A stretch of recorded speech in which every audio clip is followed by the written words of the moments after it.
With each Paper Mario release, it looks like Intelligent Systems were really starting to nail down a solid framework for the series that brought in more and more fans. But you may be surprised to learn that Paper Mario will soon be taking an unexpected turn that many, including myself, find a bit controversial. And let's see why. Ever since Mario's debut into the paper realm, director Rota Kawade has always been one of the shot callers. And on one faithful day, during a train ride, Kawade gazed across the train and thought to himself, this is a rather interesting perspective. With a bit more brainstorming and combining an old minigame idea, Kawade thought it would be brilliant if players could switch between the second and third dimensions in the next Paper Mario game. He quickly ran his idea across the producer, Kensuke Tanabe, and without hesitation, Tanabe one-upped his idea.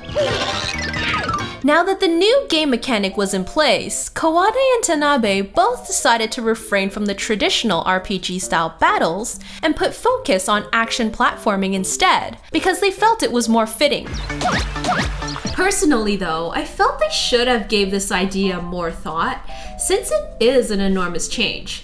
Like, maybe make a demo to get feedback from the players. Well, they didn't. The game was released in April of 2007 called Super Paper Mario. It was initially being developed for the GameCube, but with the Wii coming around the corner, it was ported over. The game starts off with Bowser's dreams finally coming true. A long-awaited beautiful wedding with Princess Peach, but of course against her will. It turns out that a suspicious individual with a mild sense of humor who goes by the name Count Bleck was behind it all. Right after Peach makes her vows, Bleck gets his way, and Mario is once again out to save the day. This game. What can I say? Well, first off, they took a huge risk by removing the signature action RPG elements, which made Paper Mario the great game that it was. I mean, I do respect the effort and innovation the team put into the flipping gimmick. The puzzles and secrets revolving around Mario's flip was interesting, to say the least. In fact, according to Kawade in an interview, the team faced hard times since they had to create not one, but two parallel worlds, and it was literally trial and error when trying to make the 2D and 3D worlds work with each other. So what it boils down to is, was the gameplay trade-off worth it? And in my opinion, no. You see, as interesting as the flipping gimmick can be, there's a hefty cost that comes with it. First off, we can say goodbye to the awesome pseudo 2D, 3D levels seen in the two previous games. Since in Super Paper Mario, the main world must be flat, and sadly, even when you flip to 3D, the environment is bland as Secondly, we lose all of Mario's awesome partners, each with unique personalities and abilities, in exchange for these pixels. Now, I know they have their powers too, but come on, who would you choose? To add fuel to the fire, much of the enemies in the game are pushovers. Rarely did any battle feel rewarding compared to the tougher battles in the past Paper Marios. Tanabe reinstates this point in an interview when he said that the elements in Super Paper Mario were intended to make the game more accessible to players unaccustomed to action games. In other words, the devs were catering to the more casual audience. As you might have noticed, I'm not too fond of the direction this game took, but the game does have good things about it, such as the controls.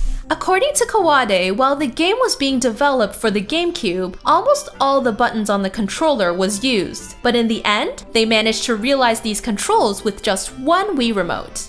And the fact that the team decided to give the game an NES-style control scheme was a brilliant idea. Using the D-pad to control Mario across platforms gave you that nice retro feel. Ever since Paper Mario came out on the N64, the artist responsible for the paper theme, Naohiko Ayama, took a break from the series. Until in 2009 when Miyamoto decided to appoint him as director for the upcoming 3DS title. During development, the team knew that Paper Mario would be a good match for the 3DS, since the 3D effect would make the paper craft stand out even more. Everything was going nicely and the game followed the same action RPG style the classic Paper Mario had. That is, until Miyamoto tried out the prototype. Ayama recalls him disappointingly saying that it was just a port of the GameCube version. So it was back to the drawing board. This was when stickers came into play. Initially, it was just a few, but then the team went all out. Tanabe even recruited a skilled writer, Taro Kuto, to work on the script for the game. Then about a year later, in 2011, the team compiled a second prototype, hoping it will survive Miyamoto's judgment hammer this time around. And his response was, "It's boring." Ouch. I guess Miyamoto can be pretty blunt on the job, but at least he gets straight to the point. Well, once again, back to the drawing board. This time, the team decided to do a survey which asked players how much they cared about the story in Super Paper Mario. And surprisingly, not even 1% said the story was interesting. Hence, they decided to simplify the story and only add a single objective for players to complete the game. In addition to this, the team included only characters from the Super Mario world, so that it may appease the god of everything Mario, Shigeru Miyamoto. The game was released in November of 2012 called Paper Mario Sticker Star.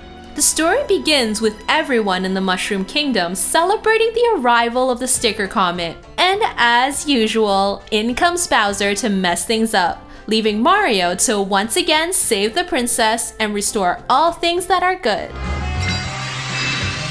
Okay, so after the intense amount of refining Miyamoto demanded from the team behind Sticker Star, it must be a masterpiece. Right? Well, first off, the moment you flick that 3D switch on, your eyes are in for a real treat, because the 3D effect looks amazing in this game. How far or close an object is can be clearly distinguished. I think this is the only 3DS game where I kept the 3D on even though my eyes were getting tired from it. And thank you, Nintendo, for your warnings. I appreciate it. On top of the beautiful environments, I felt that this time, the devs excellently integrated paper physics into the narrative, which made it much more charming. Kudos to them. In terms of gameplay, what can I say? Miyamoto was gunning for something fresh this time, considering he renewed 90% of the entire Paper Mario development team. The result is a combination of classic Paper Mario and Super Paper Mario. Sure, we got our action RPG battles back, but the game lacks a level up system. Now, I've got nothing against Mario using stickers as attacks, but the real problem is how easy it is to obtain them. The game throws coins at you like you're a slot machine, so getting powerful stickers isn't an issue. Consequently, this made the battles a walk in the park. Facing a tough boss? It's okay, here's an overpowered sticker around the corner. Well, at least the shiny stickers look cool. Kinda reminds me of holographic Pokemon cards. Overall, the awesome 3D level designs in this game was the main attraction for me, and is basically what kept me playing through the mediocre sticker battles. All in all, Mario has matured and improved throughout his journey in the realm of role-playing. Though the Paper Mario series is still going strong, I feel there can be improvements. Perhaps Miyamoto should take Paper Mario back to its roots. But that's hard to say, especially with the ever-changing landscape of gamer preferences. Either way, here's to a new Paper Mario in the near future, however it may turn out. Well guys, that concludes our Paper Mario retrospective. Thanks for tuning in, and I hope you all enjoyed it. And I'm sure you know what the next retrospective is by now. And sorry if your series wasn't chosen, but I do have to ask, do you guys like the voting system? Or do you prefer my riddles? Well, either way, I'll see you guys in the next video.